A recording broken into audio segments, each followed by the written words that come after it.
Hello there, my name is Mackenzie, welcome back to my channel, and thank you so much for being here. Today we are doing another mood and releases video. I'm so proud of myself. I don't think I have once missed a mood and releases video. Filming, uploading, none of it. Haven't missed it, so I'm very excited. We're now in August, and the reading mood for August is It's Never Too Late to Fall. Do you get it?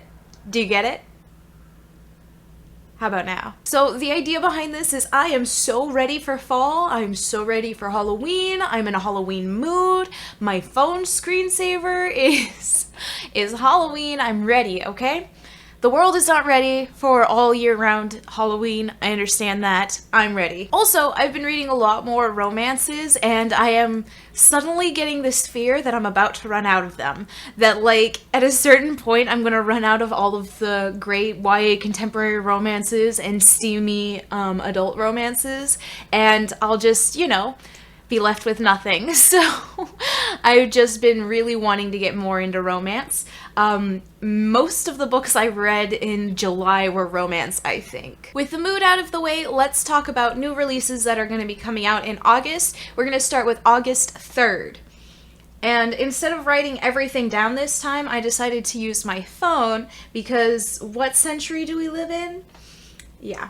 Ooh, do I need my glasses? Maybe. I am Velma and Johnny Bravo in that meme where they both lose their glasses and Velma's like, I can't see without my glasses. And Johnny Bravo's like, I can't be seen without my glasses.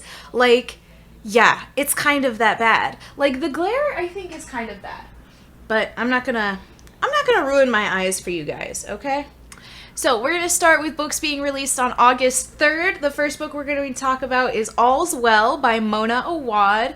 I have literally been thinking about this book for like a year now. Kayla at Books and Lala originally is the one who turned me on to Mona Awad. I still haven't read anything from her, but every time I see something about Bunny or about All's Well, I'm freaking losing my mind to get into it, okay?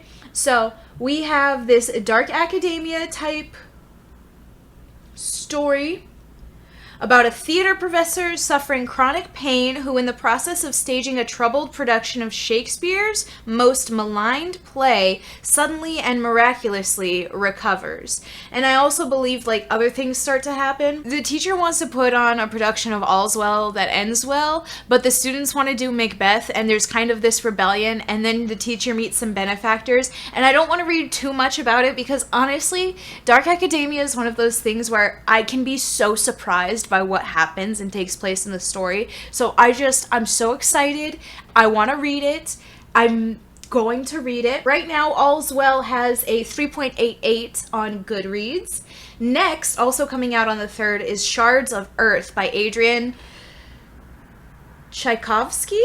I think I said that right. This is the first in the series. It's sci-fi space opera, and it's an adult story. So I've been really into sci-fi recently, and I'm kind of also into like the space drama of it all. And I'm so into it. I'm so into the space setting and aliens. I'm into it. Earth was destroyed and mankind created a fighting elite to save their species, enhanced humans such as Idris. In the silence of space, they could communicate mind to mind with the enemy. 50 years later, Idris and his crew have discovered something strange abandoned in space. And you know what? Just give it to me. I'm here for it. I'm here for humans being abandoned in space, but I'm also, like, more than just, like, we're an astronaut abandoned in space. It's much more, like, fantastical elements. I'm all over it. Shards of Earth has a 4.32 on Goodreads. And now, A Lesson in Vengeance by Victoria Lee has a 4.12 on Goodreads. So we've got, for fans of Wilder Girls and Ninth House, comes dark, twisty, atmospheric thriller about a boarding school haunted by its history of witchcraft and two girls dangerously close to digging up the past. I'm always in the mood for a witch-like story and boarding school and a bunch of girls, and I'm just so interested.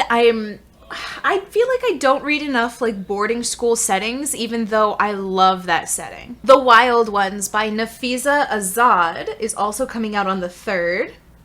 It is a thrilling feminist fantasy about a group of teenage girls endowed with special powers who must band together to save the life of the boy whose magic saved them all. I'm really interested in this one because it's another like big group of girls and friendship, and I just love reading about the friendship dynamics between girls, mainly because I didn't have a close group of girlfriends, and I just love reading that dynamic. I also love that all of them are super powerful, coming together to save somebody else. You don't need to tell me anymore. That has a 3.84 on Goodreads right now. The Mismatch by Sarah Jafari has a 4.01 on Goodreads right now. Soraya just graduated university, but she's still been lacking in some life experiences, including her first kiss. So she meets this rugby player, Magnus. He's quintessential British lad, and she decides that he is the perfect guy to just kiss and get it over with and move on, but a kiss is never just a kiss, and honestly, I'm into it. I'm interested. It's cute, and especially during this second half of the year, there's not too many romances that are actually coming out, so I'm going to probably be looking into and interested in all of them that are going to be coming out over the next couple of months at least. Alright, A Dragon Bird in the Fern by Laura Ruckert is also coming out on the 3rd. It has a 4.22 on Goodreads. So we have Jayara, who is a princess who has an older sister who is betrothed to another prince to form an alliance. She's killed by an assassin, the older sister, and it seems like we're going to get perspectives of her as a ghost haunting the castle. And then we also are getting perspectives of Jayara, who is now forced to marry the prince in order to confirm that alliance. I'm really excited. It seems super interesting, super mystical, and like just lightly fantastical, and I'm so down for it. And the last book coming out on August 3rd that I want to talk to you guys about is called Once There Were Wolves by Charlotte McConaughey. What is happening with that hair? It has a 4.35 on Goodreads right now. So it seems like this is kind of contemporarily set in the Scottish Highlands. We have Auntie Flynn, who arrives in Scotland with her twin sister Aggie to lead a team of biologists tasked with reintroducing grey wolves into the area. After they introduce the wolves into the area, a person gets killed, and it seems like they're killed by wolves. But she doesn't believe it's the wolves, and she kind of has to go on this like mysterious journey to figure out who killed that person. It also seems like she's falling in love with the murderer, and I'm for it. It seems like such a ride. Something that you wouldn't expect to take all of those turns. Like, they're introducing wolves into the forest, and she's falling in love with the murderer. Like, you know, just animal lover things. All right, next date we're talking about is August 10th. There are a few books that I want to talk about. First is How Moon Fuentes Fell in Love with the Universe. This is by Raquel Vasquez Gilliand, I believe is how you say that last name.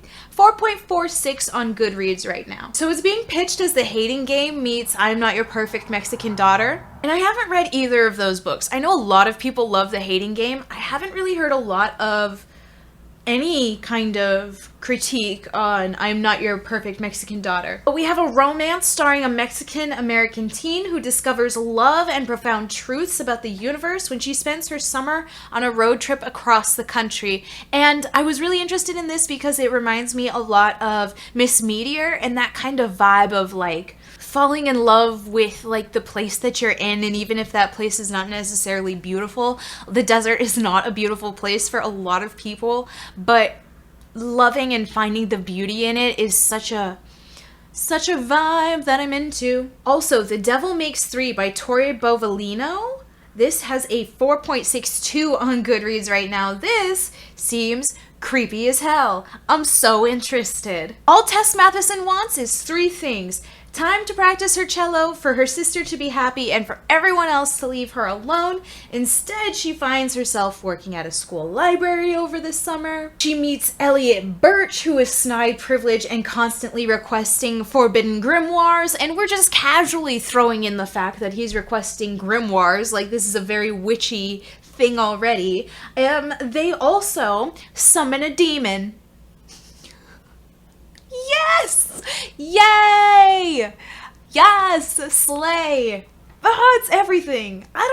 I'm telling you no more. That's all you need. That's all I need. Last book coming out on the 10th that I want to talk about is called Mark of the Wicked by Georgia Bowers. Has a 3.74 on Goodreads right now. It's about a young witch who tries to unravel the mystery of who is framing her for dark magic. Seems pretty interesting. So magic always leaves its mark. Matilda has been told one thing about her magic. You use it when necessary. But she isn't interested in being a good witch. Girl, slay. She wants revenge and popularity and to live her life free of consequences, free of scars that dark magic leave on her face as a reminder of misdeeds. Oh, that seems interesting. I wonder how well that's going to be handled. But I am interested. Always interested. On August 17th, Darcy Little Badger has a new book coming out called A Snake Falls to Earth. This is about Nina, who is a leaping girl in our world. She always felt that there was something more out there, and she still believes in the old stories. Ollie is a cottonmouth kid from the land of spirits and monsters. Like all cottonmouths, he's been cast from home. He's found a new one on the banks of the bottomless lake. Nina and Ollie have no idea the other exists, but a catastrophic event on Earth and a strange sickness that befalls Ollie's best friend will drive their worlds together in ways they haven't been in centuries. I don't necessarily understand much of that synopsis, aside from the fact that it feels fantastic and magical, and I just want to be surrounded by that world. I'm very Alice in Alice in Wonderland. I just want to fall into the magical realm. I don't care if I understand. I just want to be there. And that's perfect, beautiful, can't wait. Next we have Me, Moth. And Me is supposed to be in parentheses, right? By Amber McBride. This is a 4.58 on Goodreads. I'm enjoying this cover very much. Very much. So it is a YA novel in verse that is both coming of age and a ghost story. I love a novel in verse. I love a coming of age story. And you know what? I love a ghost story. And if this is pulled off to the level and degree with like just the amount of magical realism to make the metaphor of living much more vibrant, like I'm so down for that. I just, Moth lost her family in an accident. Though she lives with her aunt, she feels alone and uprooted until she meets Sonny, who is a boy searching for his roots. If he knows more about where he comes from, maybe he'll be able to understand his ongoing depression. And if Moth can help him feel grounded, then perhaps she will too discover the history she carries in her bones. I love that. That synopsis, if the writing in the book is anything like that synopsis, even in just the word choice, I will be so happy. Phantom Heart by Kelly Cree, I hope is how you say that, has a 3.81 on Goodreads right now, and honestly, from the cover, I'm sure you know, it's a Phantom of the Opera retelling, and it's the first in the series, like, yes. 17-year-old Stephanie Armand doesn't believe in ghosts or spirits, despite her 6-year-old sister Charlie insisting a masked figure is hiding in her closet, and the rumors at school, Stephanie isn't convinced her father's last renovation project, a crumbling Victorian mansion, houses the soul of a monster. Yes, like, I mean, I could go more into the summary and try to understand a little bit more of each individual and what part they're playing, but I don't want to. I just want the retelling. Just hand it on over. I'm ready. Last book coming out on the 17th that I want to talk about is called The Endless Skies by Shannon Price. This one is going to be a wild ride, okay? I'm only going to read a little bit of the synopsis.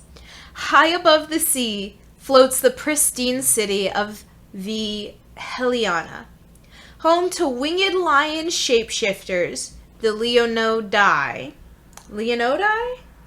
and protected from the world by humans, by an elite group of warriors. The Heliana has always known peace. We have 17-year-old Rowan who is ready to prove her loyalty, but before she can take her oath, a deadly disease strikes the city's children. I'm just ready for a lot of fantasy. I feel a little fantasy deprived recently, and that's my own fault. I have a whole shelf of fantasy series up there that I could be reading, but I don't. I just read romance. But I feel fantasy deprived, and so I was really interested in that one when it came up. The next couple of books I want to talk about are coming out on August 24th, the first one being The Pariah by Anthony Ryan. This is also a first in the series. I feel like a lot of firsts in the series are coming out in August. So this one is going to be a trilogy, and we are going to follow Alwyn Scribe, who has been raised as an outlaw, quick of wit and deft with blade. Alwyn is content with the freedom of the woods and the comradeship of his fellow thieves, but an act of betrayal sets him on a new path, one of blood and vengeance, which eventually leads him to a soldier's life in the king's army. Ooh, okay, that's a development I didn't know we might take. Alwyn must survive war and the deadly intrigues of the nobility if he hopes to claim his vengeance, but a dark force, both human and arcane, gather to oppose. Alwyn faces a choice. Can he be a warrior, or will he always be an outlaw? Very interesting. I love that kind of setup. I don't know if I've read that dynamic before where the outlaw becomes a soldier instead for vengeance. I've definitely seen the soldier fall and become an outlaw, but never the other way around. Next book I'm very excited about. Vampires, Hearts, and Other Dead Things by Margie Fuston. 4.47 on Goodreads. What? This is about vampires. We have a heart-wrenching debut YA novel. It says it's the coldest girl in Cold Town meets they both die at the end. A teen girl takes a trip to New Orleans with her estranged best friend to find a vampire to save her dying father. Ah! That's so cool! So cool. No, we're not discussing it. There are no questions at this time. It is so cool. Eyes of the Forest by April Henry. This has a 3.91 on Goodreads. This, so creepy. Like, quintessential creepy book ready for the fall. Look at that cover. After a best-selling fantasy author disappears, only his biggest fan believes he's in danger and has the courage to uncover the truth in this fast-paced mystery with a chilling psychological twist. Way to tell us there's a twist in the summary.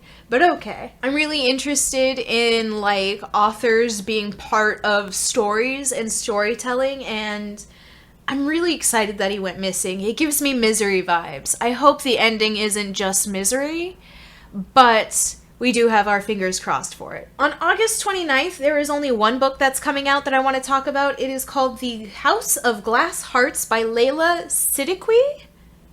It has a 3.95 on Goodreads. I love this cover. Mayra and her Ami never talk about the past, capital P, a place where they've banished their family's heartache and grief forever.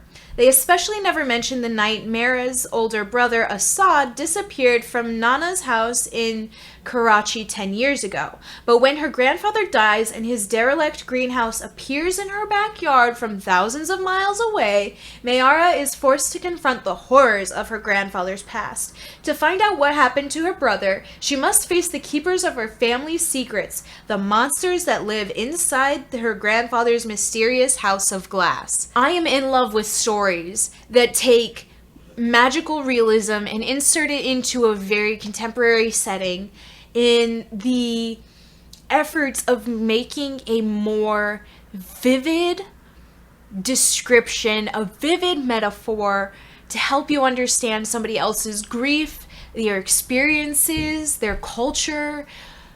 Oh my god, I love it so much. It just makes me so happy. It's so good, and this is exactly what it is, and I couldn't pass it up. It's the only one coming out on the 29th. I think the 29th is a off day, like it's not a Tuesday, and it's the only one coming out on that day, but it seems so interesting, you guys. Okay, next we have 3 more books to talk about, and they're all coming out on August 31st. The first one is called Dark and Shallow Lies by Ginny Myers-Sayan. Has a 4.34 on Goodreads right now. So we have a teen girl who disappears from her small town deep in the bayou where magic festers beneath the surface of the swamp like water rot. In this chilling debut supernatural thriller for fans of Natasha Preston, Karen McManus, and Rory Power. I don't know any of those authors, but this seems so freaking interesting, and if it's good, I might look into some of those authors because this seems great. I love the Louisiana setting. I love that we have a disappeared girl. This is YA and paranormal, so I'm really hoping that it's going to stay within my comfort zone of reading things that are a little bit more content warning-y, but this seems great, especially for our creepy times that we have up ahead. Forestborn by Elaine Audrey Becker. This is the first in the series, and look at that cover. It reminds me a lot of Peter Pan, but I don't think that it's not Peter Pan. So Rora is a shifter, as magical as all those born in the wilderness and as feared. She uses her abilities to spy for the king, traveling under different guises and listening for signs of trouble. We have a magical illness that surfaces, which seems so interesting. I am really actually interested to see what kind of sickness comes from magical beings. We're looking for stardust, the rarest of magical elements found in the deep wilderness where Rora grew up, and she swore never to return. So I'm really interested to see kind of like some of the traditional tropes, like returning to your childhood home that you promised never to go back to because of hard memories and mysterious illnesses. I'm really excited to see what that will look like in a fantasy setting. And then the last book that I want to talk about is The Heart Principle by Helen Huang. So I have her first 2 books. I haven't read them just yet, but I'm hoping to get to them in this month because this one seems so cute as well. We have violinist Anna Sun, who achieves success, and now she finds that she can't do it anymore. She can't replicate it. And then her longtime boyfriend announces that they should take their relationship status to from monogamous to open. And she decides, okay, fine, I'll go off and have a bunch of one-night stands. And then she meets Kwan, who is tattooed and motorcycle riding, and her first one-night stand fails. And I'm so excited for this. I love this. Seems cute. Alright, you guys, so those are all of the books that are coming out in August that I'm excited for. What books coming out in August are you excited for? Tell me down in the comments and we can have a conversation, continue it down there. I hope you enjoyed this video. I hope you have a good rest of your day, and I hope to see you in the next one. Bye!